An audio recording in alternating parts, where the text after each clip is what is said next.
All right, we will now call this agenda, or sorry, the Committee of the Whole meeting Tuesday, September 3rd, 2024 to order at 4:05 PM.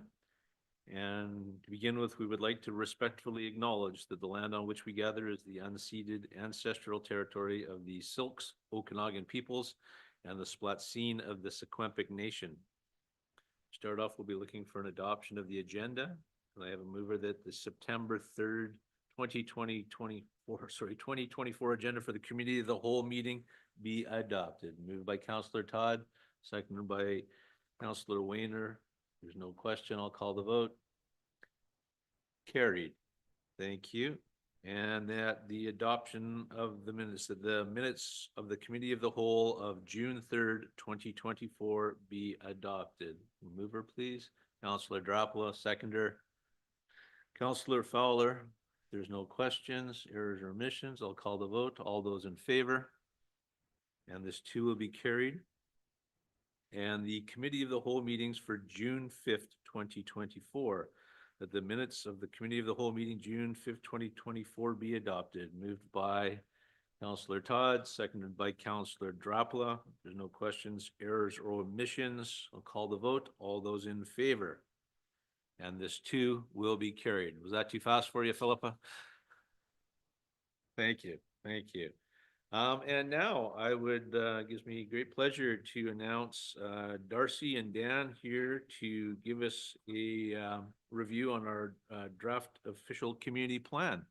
And gentlemen, I'll remind you of the mic, and you now have the floor. Are we okay down there? Are we ready, Lori?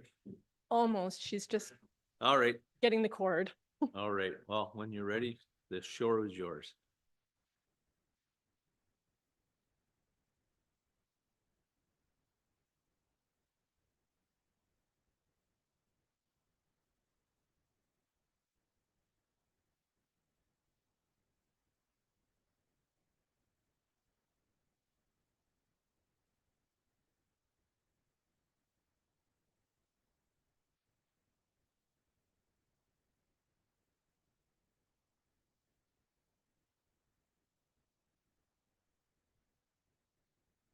Great.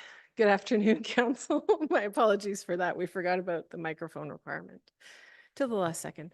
I am pleased to have Dan and Darcy here to speak to Council about the updated draft of the official community plan.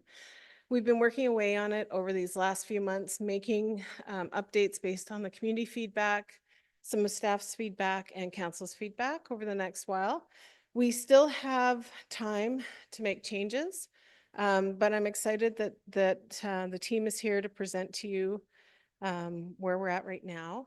I would encourage you that if you have kind of more nitpicky, detaily, wordy things that you'd like change, maybe send me an email. And tonight I'd like us to focus kind of more on the policy level and the direction we're going with everything. And I guess Dan will walk you through our process, but we've split this up into a few times because it's such a big document. So tonight is one of three. So I'll turn it over to Dan and Darcy, and I'll just get you the clicker, and I'll be right back.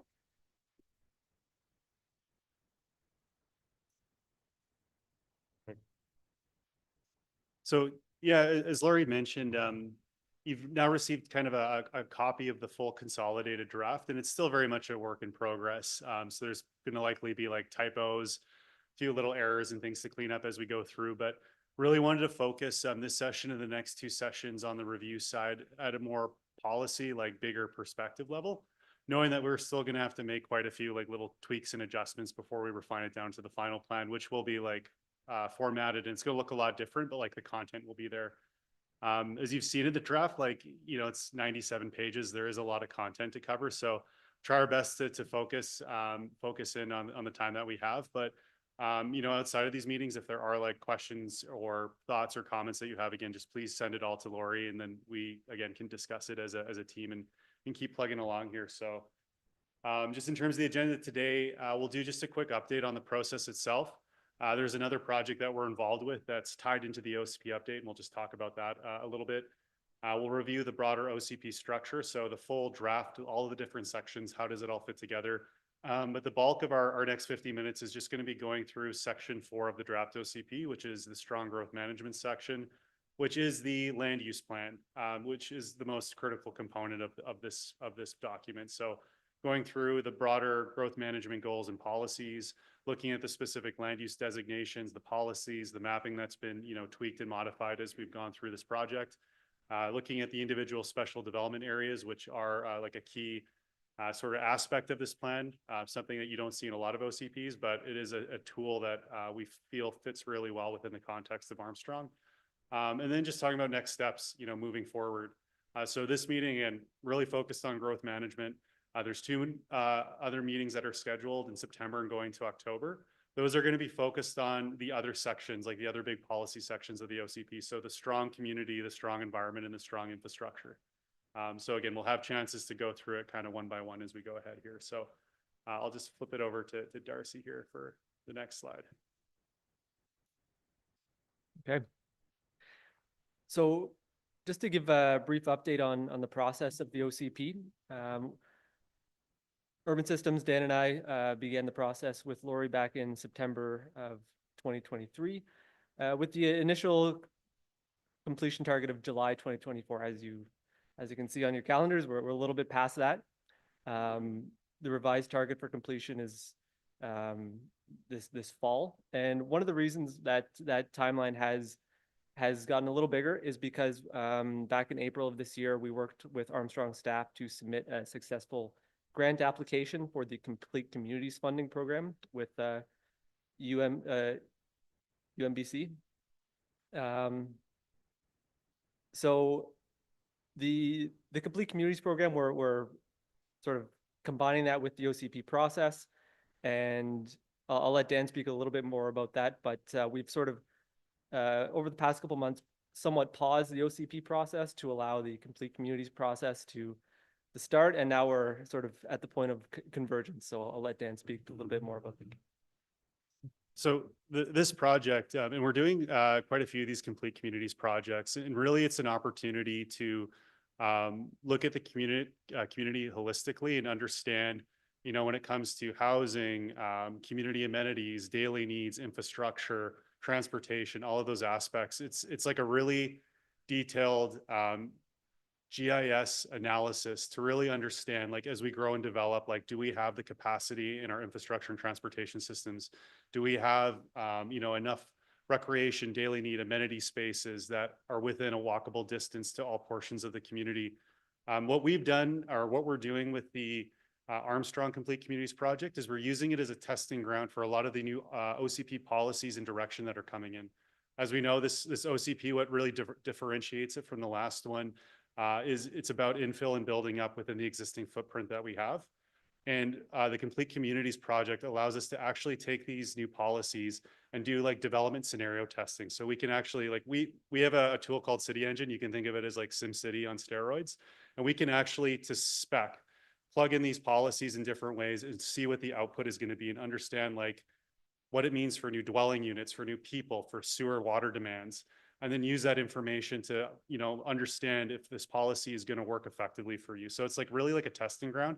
We've had no concerns about anything in the draft OCP policy so far. But like one thing that's really unique about that project is you're one of the only communities we work with that has all of their water, sewer, stormwater modeling done, pavement, sidewalk condition assessments. Like, you literally have all of your infrastructure. Like, we understand the exact condition and life cycle of it. So we're able to use that and understand, again, when areas grow and develop according to this new plan, where those like heat zones might be in terms of areas that need renewal more imminently, right? So it's going to be a great tool to help plan for, it's going to be a great tool to help like future capital planning exercises. But for us, we're really using it to understand that, or to make sure that the direction in this OCP isn't going to cause any implications, in the future as it's built out. So that's why we've kind of gone on this pause a little bit. It's just a really great project that we were able to bring into the OCP and marry the two together. And this City Engine program that Dan was mentioning, it's we really look forward to sharing that with you. We're pretty excited about the visuals and everything that it can produce. So like moving on to the next slide here. This is essentially the table of contents of the draft OCP. So I'll just go through this really briefly. We've got an introduction section that lays out the purpose of an OCP, what it does, how it's being mandated by provincial government, really things to sort of that are fairly common in most OCPs. Then we get into community context and involvement. So we're giving information about local and regional conditions, trends like population trends, housing trends, as well as the planning process. So how this OCP was developed by the community. Section 3, where are we heading? The OCP vision and key themes, these are things that we've gone over with council in the past. We do have a slide here today that we'll take a chance to do a quick review of to make sure that we're still on the right track. The OCP vision is, a really essential, lays the groundwork for the rest of the plan, so we want to make sure we get that right. And section 4 is the section that we'll be covering up to today, strong growth management. So that's going to include a land use plan, designations, policies. So like Dan mentioned, it's a really consequential part of the plan, so we'll dive into that. Then into strong community, to look into the community, social, economic development goals and policies. Strong environment, climate action, environmental management, hazard management. So policies that really want to make sure we preserve the nature and natural environment that Armstrong currently has. Infrastructure. So again, like Dan mentioned, we've got some great information about all the infrastructure here in Armstrong. So, and we have policies to see that it improves and keeps going on the right path as it is. Development approval information requirements. So these are all regulations to make sure that during the approvals process, when someone comes with an application, that you have the power to request all the right information to make the right decisions about a development. And then finally, the development permit areas and guidelines.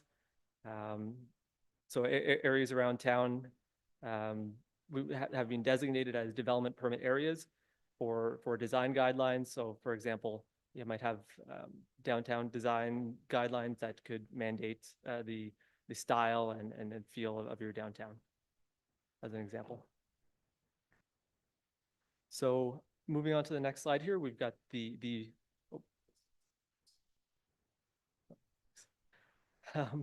got the OCP vision and themes. So like I mentioned, we've shown this and workshopped this with council in the past, but I'll just go through this briefly and maybe let you read some of the themes on the right-hand side. But for the vision, what we've drafted so far is that Armstrong is a connected and vibrant small community where residents thrive in all stages of life. Armstrong is growing in a sustainable manner that protects its rich agricultural land, promotes healthy, active, and affordable lifestyles, and values its natural environments. Armstrong has maintained its small town friendly atmosphere and created great spaces and events that connect residents and foster community connections.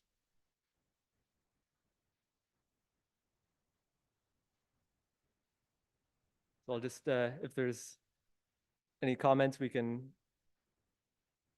jump in. If not, we'll keep moving.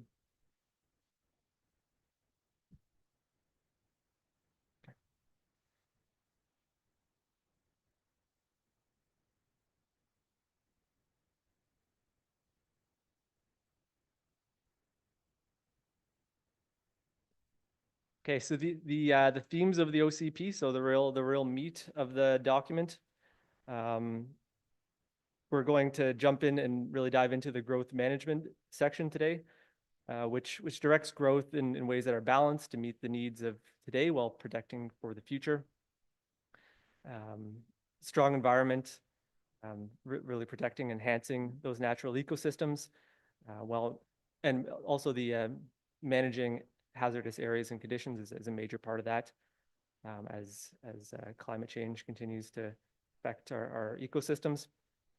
Strong community, so building assets that increase the capacity of residents to improve their quality of life, and infrastructure to make sure that it meets the long-term needs of the community and the growth objectives that we're going to lay out.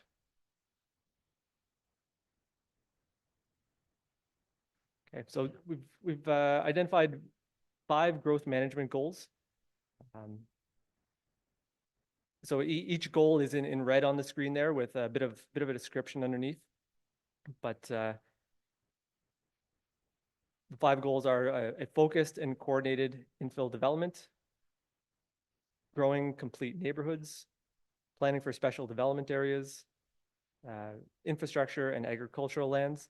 So these are all lenses that we want to make sure that the OCP really hones in on, as it's going to be, all of these have been identified through the extensive engagement that we did with the community, as being the most important areas for residents.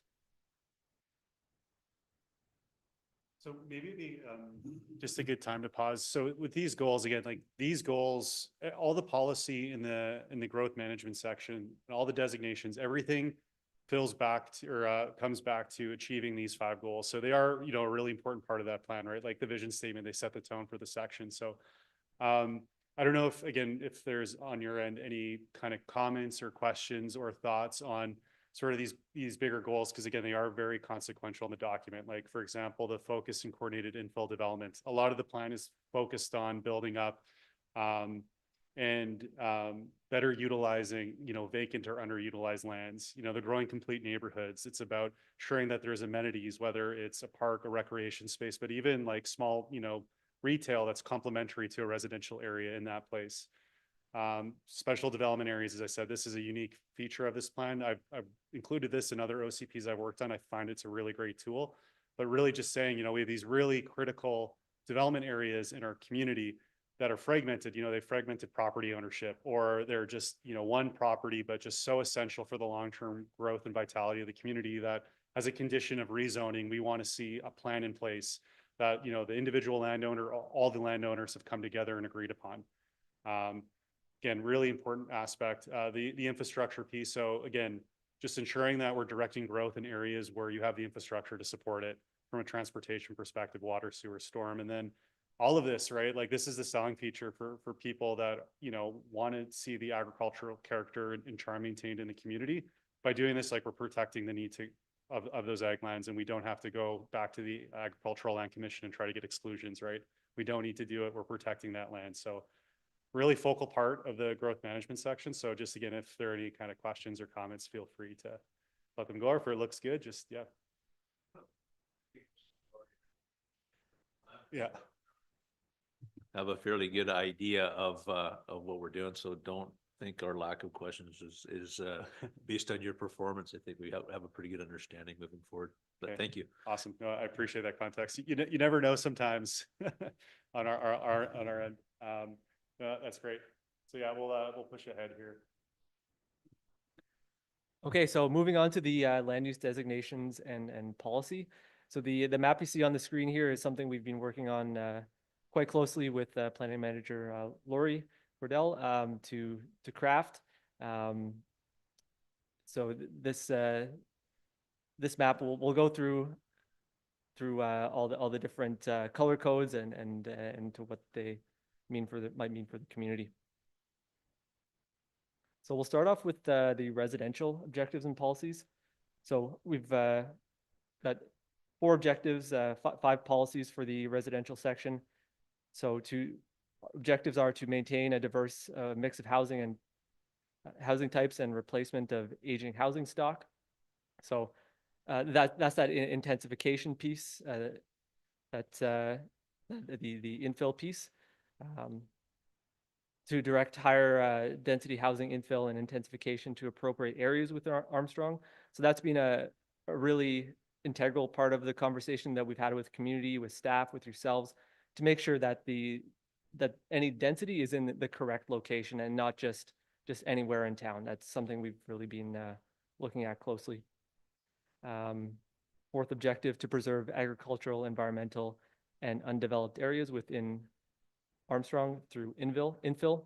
So that's making sure that while there might be growth in Armstrong in the future, to make sure that that does not infringe upon the environmental and or hazard areas within Armstrong.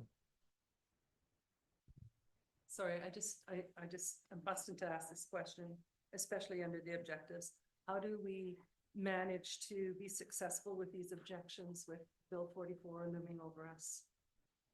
We don't really have that opportunity to decide where a 4 or 6 and 8-plex is, apparently. Yeah, and with that legislation, what we think of as density and infill has changed. So like infill for a long time, like a duplex was considered an infill project. Now it sort of means something that goes above and beyond like the 4-unit as a right zoning that, you know, all communities have had to come in place. So in the context of this OCP, it's really anything over and above, you know, the 4 to 6 units that you allow through your, you know, your typical single family duplex zoning here in the community. And it's more about, yeah, going above that. So like row housing, small apartment blocks, you know, things that would, again, have more than 6 units.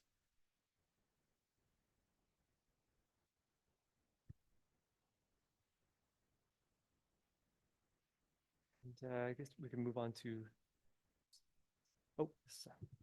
so we've got the 5 policies to back up those objectives, to direct land uses to appropriate lands on the land use maps, which we'll go through each of those maps for each section. Development permits for all residential buildings over 4 units. So that's to make sure the form and character of those buildings fits what residents and council would like to see here in Armstrong. Consider density bonusing and reduce parking minimums for certain residential developments. So if a developer comes in wanting to build a certain type of development, there can be a conversation of how they can achieve part of their development, and but that might be through reduced parking minimums. Discouraging panhandle subdivisions. So we see a lot of panhandle subdivisions. They're not often conducive. They're not often great for a developing community. So we'd like to make sure those don't continue in the future. And new single family homes are cited to enable future development and subdivision. So if someone wants to come in and build a single family home on a site, they're of course permitted to do so. However, it would be encouraged that it's built in a location where in the future they would want to subdivide that land, that there can be a 4-plex or a duplex built upon that land in the future.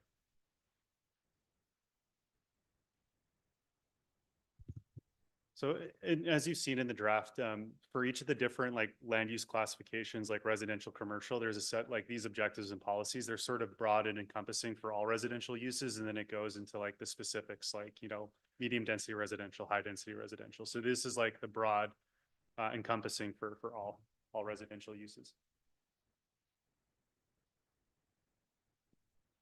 And to get more into the nitty gritty, we'll go into the actual land use designations here.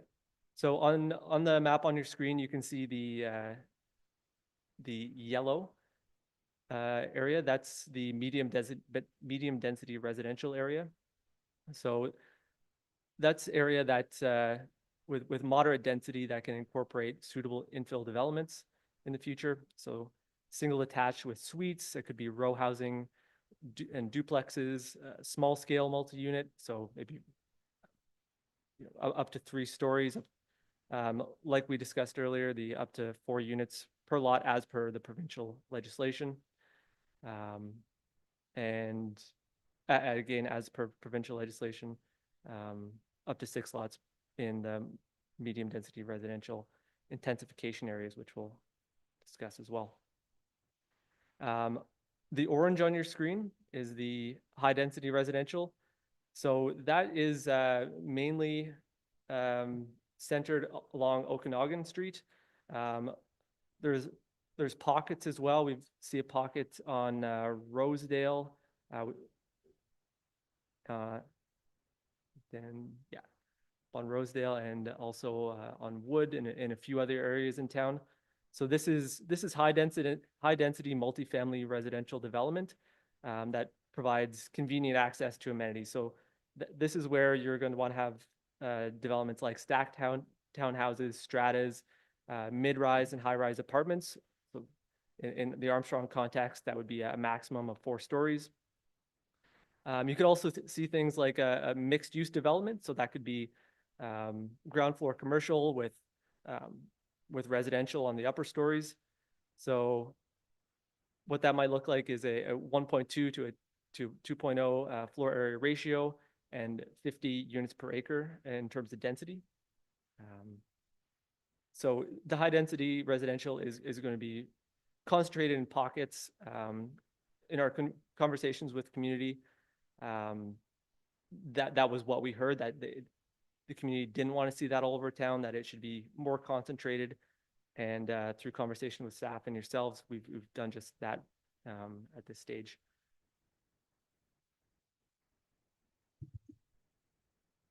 So you might see from earlier renditions of the land use map, there were like larger swaths of the high density residential areas. So again, based on feedback we heard from the community and yourselves, like that has been skimmed back a little bit. And again, really trying to focus on key corridors and intersections like nodes in the community where it makes a lot of sense. So again, if there's comments on like how this is sitting or feeling with council, like again, let us know what you think of the new mapping as well.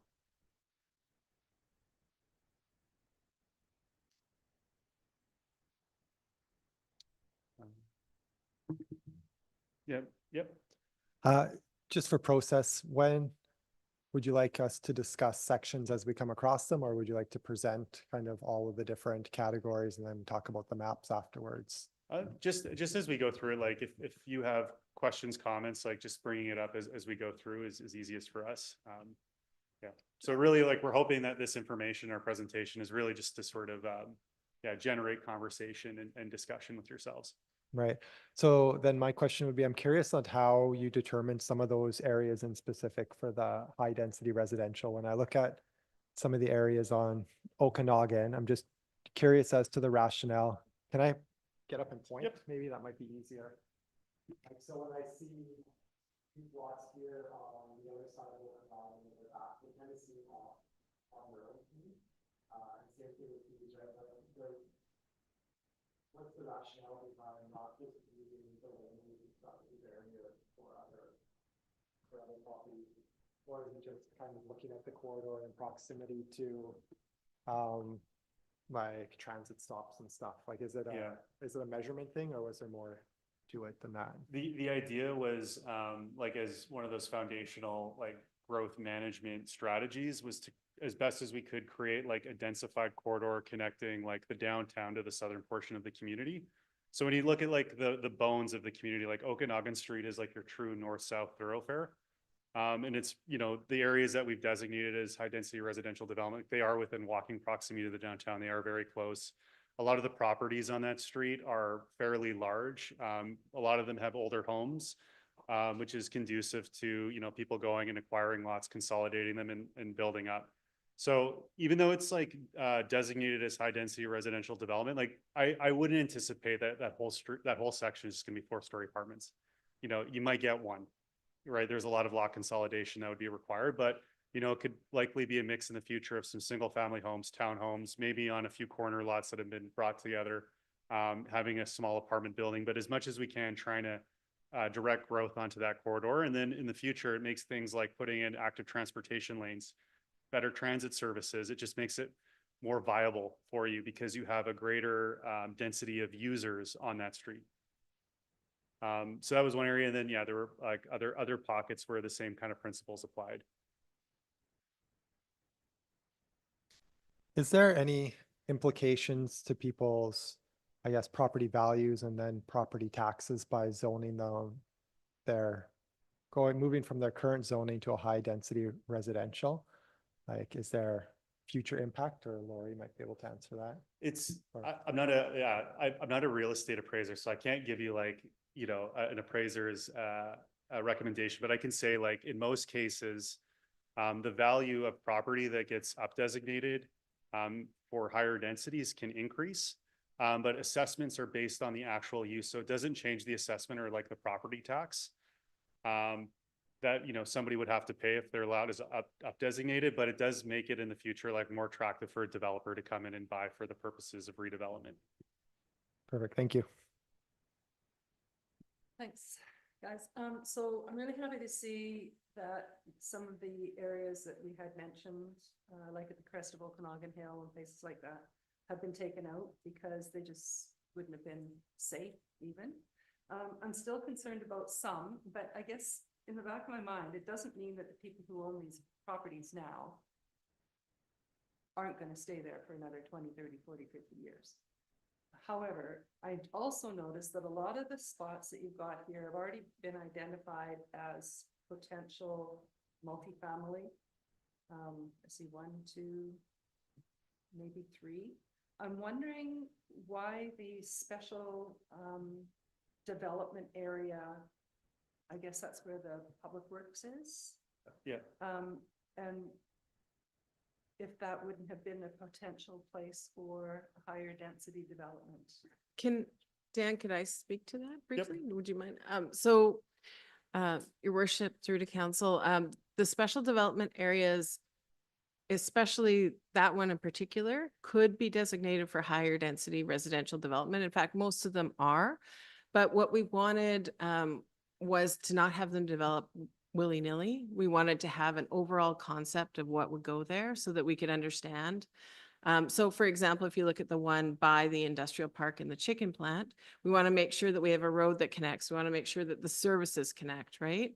But in the explanation of the areas, they are still expecting higher density. And the one where the public works yard is, particularly looks at some higher density residential, some mixed use. So sort of growing our downtown, but also providing the opportunity for some density close to downtown. So down by the public works area there and pallet plant in behind there, that is more about being able to plan the area and put what you want in there, not, so it's more specific.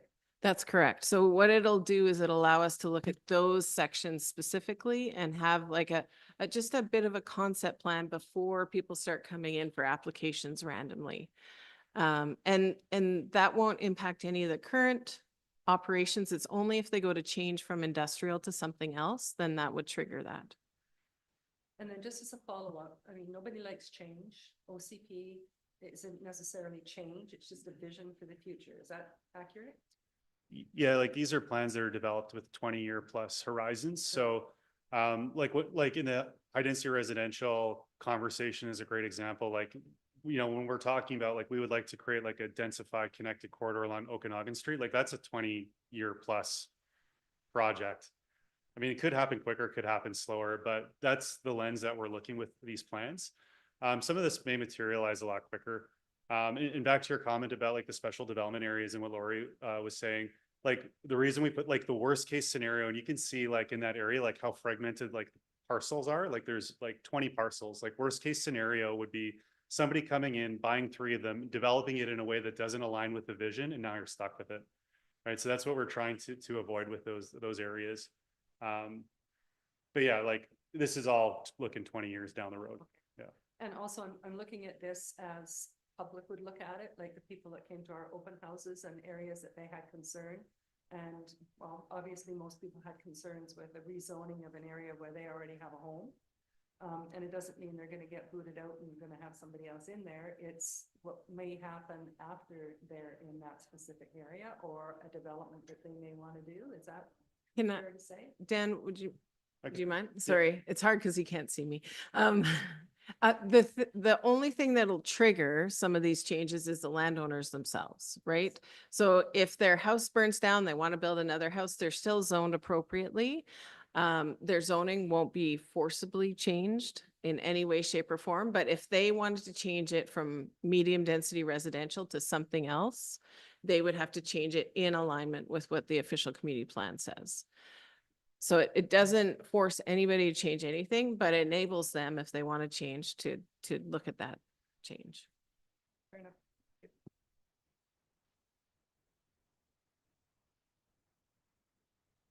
Appreciate these. Yeah, great questions. I don't know if there were any others on the residential side before we jump into commercial. Yeah, I see you guys kind of walked back a bit of the high density zoning in this version of it. I remember that there was a lot more of the map that was orange. Yeah. And now we're seeing it and it's a little bit more focused. So I appreciate that. Thank you. And I think, you know, reflecting back on it, I think it was a good strategic move as well, because it really, like, people that want to come to town and do this type of development, it's really about saying you have to go to these areas, right? Like, we're really concentrating it in the best areas instead of making it more broad where you might get a bit of a patchwork. So again, when you update this in 5 years, you may want to reevaluate, like, if we want to extend these areas, but you know, it's a great starting point, I think. Yeah, I just really appreciate how the feedback shows in the map and how we've seen that reduction in overall density makes it a lot more palatable. And the idea of the community centers and how I can envision that in those areas more specifically. And what I'm hearing is it sounds like with the high density, we're painting a big target, and where the dart lands and how it develops around it with the density kind of is how I envision that. And I think that's how it potentially might move forward. A question about FBC, FR and UPA, if you could just remind, I think, what is it? Units per acre is a UPA, and then the, is it first area ratio, floor area ratio or something like Yeah, that? so these are just planning tools that we have to regulate density of, you know, development on a property. So again, units per acre is just the calculation of how many dwelling units per acre. So floor area ratio, that's a density regulation tool where basically, like, if you allow a floor area of 1, it means you could have 1 story covering the entire parcel, or 2 stories covering half the parcel, or 3 stories covering, you know, if you get where that progression is going. I had an image in that presentation. I took it out for some reason. But again, long story short, it's a tool that we use on the planning side to, again, regulate like density and in the form of a development. So what you see there, those ranges and those, like, that's very typical for the type of development that you would envision for these designations. So it's just a tool in the toolbox for us. I know that we're going to be pressed for time today, but I mean, we can put these subdivisions wherever you choose. I'd look about that from walkability from where we are. It's a little bit of a distance to downtown, but it's about an equal distance to our commercial areas for grocery shopping, whatnot. My only one fear is the impact that'll have on our school, elementary school system stuff. This would increase the catchment area for one school immensely and create a lot of direction, people being uprooted and having to move for a school. But that's, like you say, 20 years down the road. But location, you got to put it somewhere.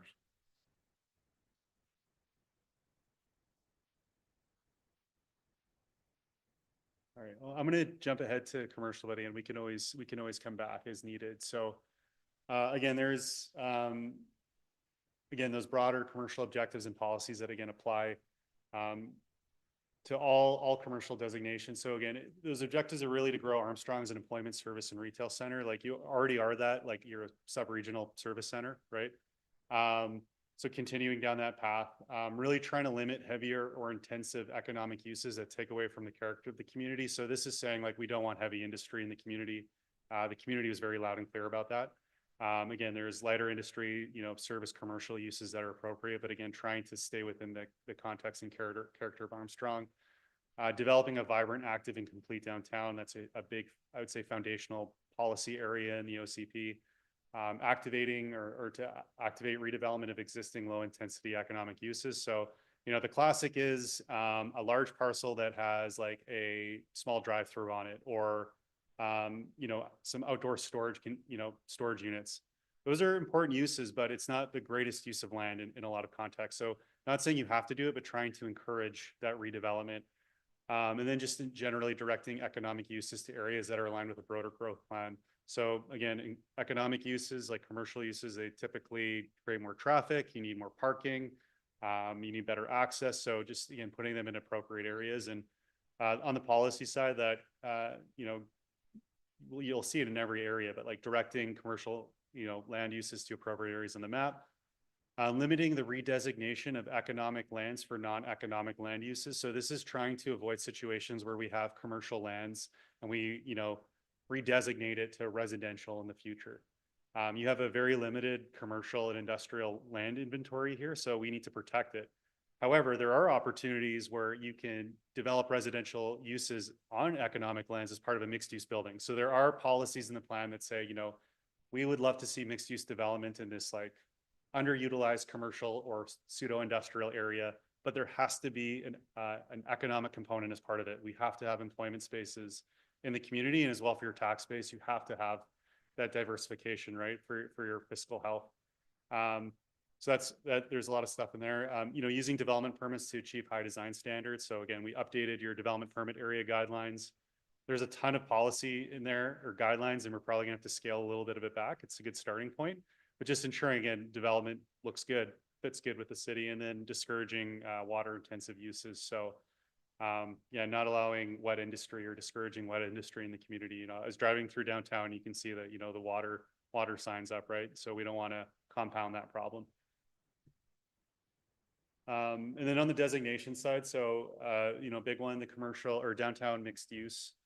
So this is the densest designation, like where we can build the highest, we can build the densest, and it's the downtown for good reason. So this is really, trying to allow higher density commercial, retail, mixed use development with active street frontages. So again, we don't want to see buildings like fronting onto your downtown streets that are just blank walls. Like we need active uses on the front. We need storefronts. We need office space that's active. Like we need things there.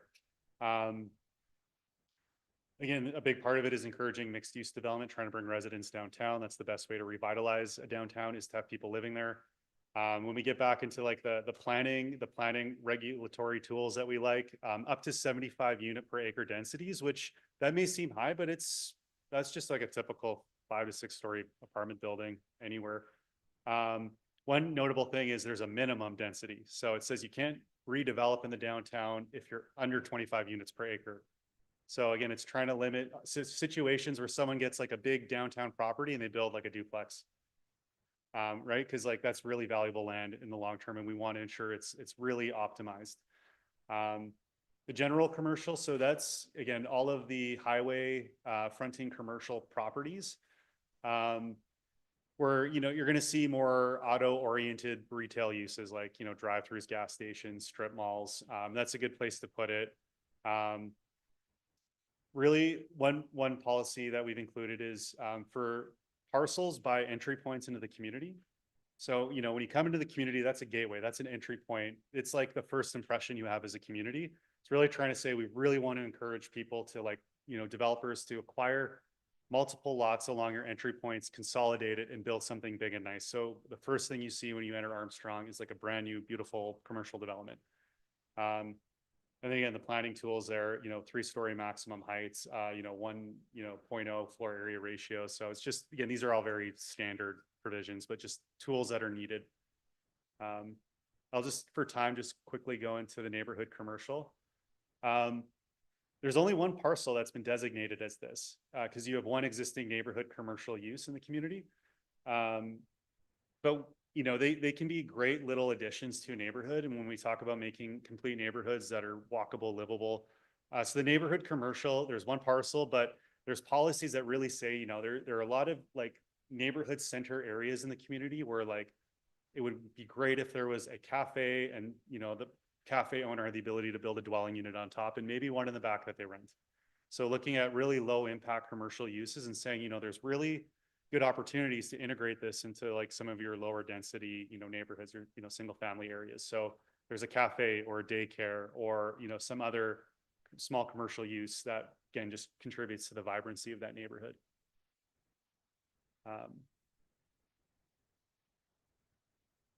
Going more onto like commercial industrial. So there's a recreation commercial. So this is the golf course and the campgrounds. We, had that conversation about like, what do we designate this as? It's, there's some strict limits on what the golf course can be used for with the covenant that's placed on the title of that property. You have some like, campgrounds in the community that, sort of function as a commercial use. So we created that resident or recreation commercial designation. It just applies to two properties. And then the industrial, which covers your industrial park. Which, as we were saying before, trying to limit heavy, high impact, high water usage land uses and focusing more on light industrial, agro-industrial, service commercial. So things like storage, goods distribution, warehouse, light manufacturing, processing, trade contractor offices, things like that in the industrial area. So I know I went through all of the commercial industrial designations pretty quickly, but were there any comments or thoughts on that? Strikes me as a very common sense, practical document, this. It seems like it allows us to have the capability to direct the town the way we feel it needs to be directed over the coming years. And I appreciate as well that you walked back those the high density ones that was just overall too many, we all thought, I think. So this seems like a great compromise.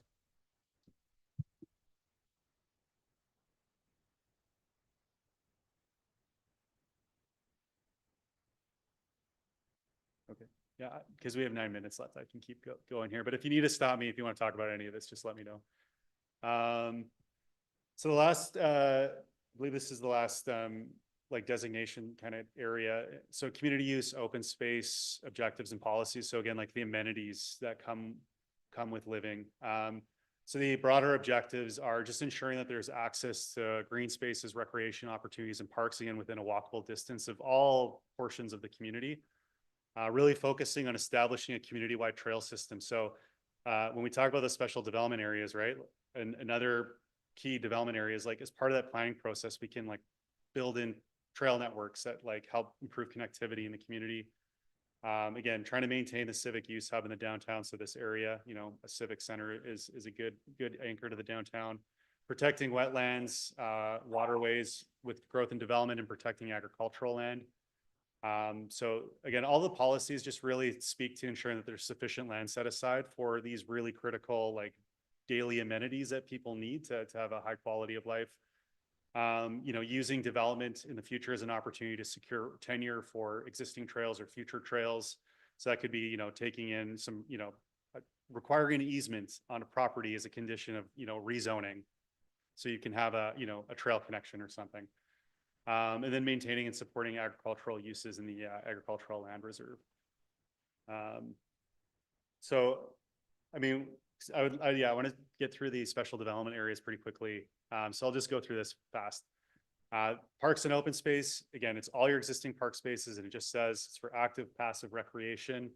And then in the future, there'll be cash in lieu options. Like if a developer comes in and they do a subdivision, they have to provide parkland to the city. I think it's really great sometimes if you, encourage them to pay a cash in lieu equivalent, and you can take that money and like spend it on like trail acquisition or other other parkland acquisitions in, better places. And then on the public use, it really just says, like, let's try to maintain these areas for community, for uses and facilities that provide community needs. And yeah, and then there's just some other stuff there. And then the rural land. So this applies to all of the rural residential and agricultural land reserve lands. And it really just says ALR lands will follow ALR policies.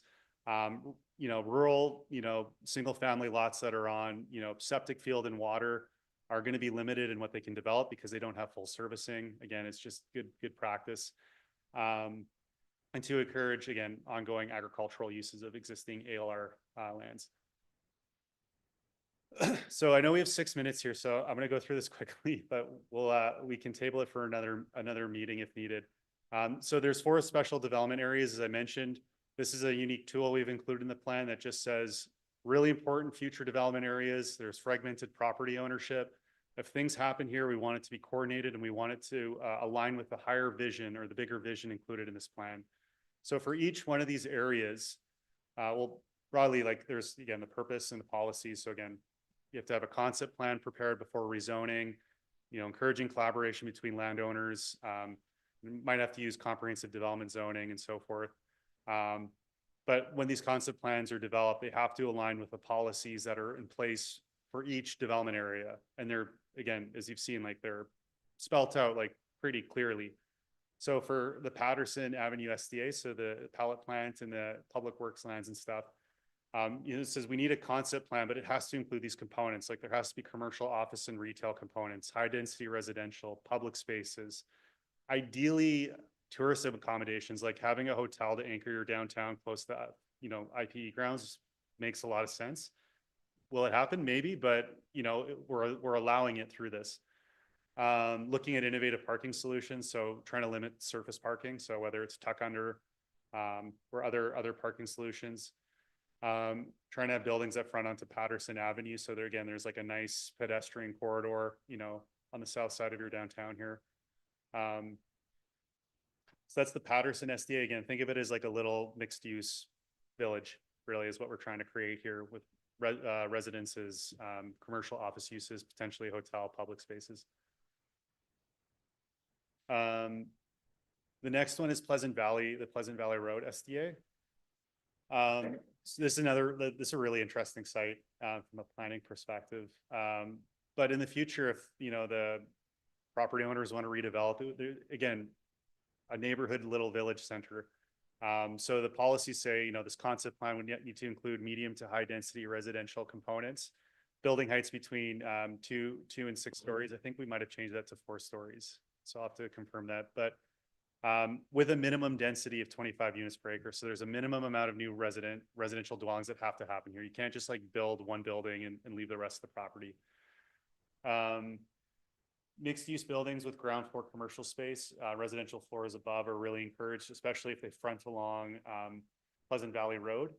And that higher density residential mixed use buildings will be directed to Pleasant Valley Road with lower density residential uses, things like townhomes, tapering to the back. So we're limiting impacts on existing residents along Sugden Avenue.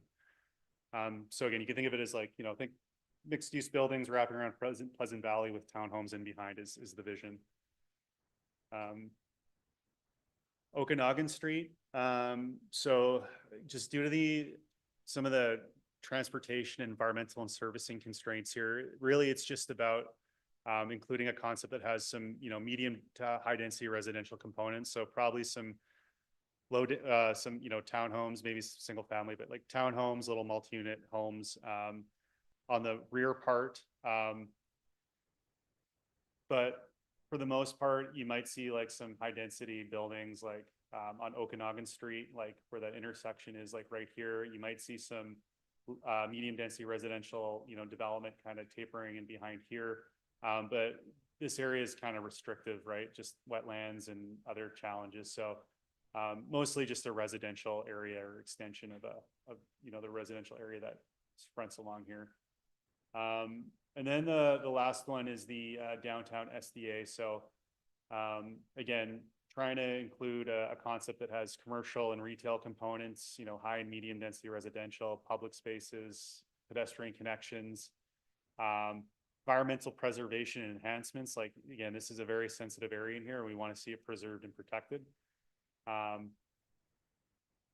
just, trying to ensure that any development here really shows that it's going to protect itself from the creek and from, 1 in, 20 or 200 year flood events. So this might look in the future like a bunch of new development wrapping around Pleasant Valley, potentially like a connection coming, from here all the way down to Smith Street and maybe some additional, townhouse development here.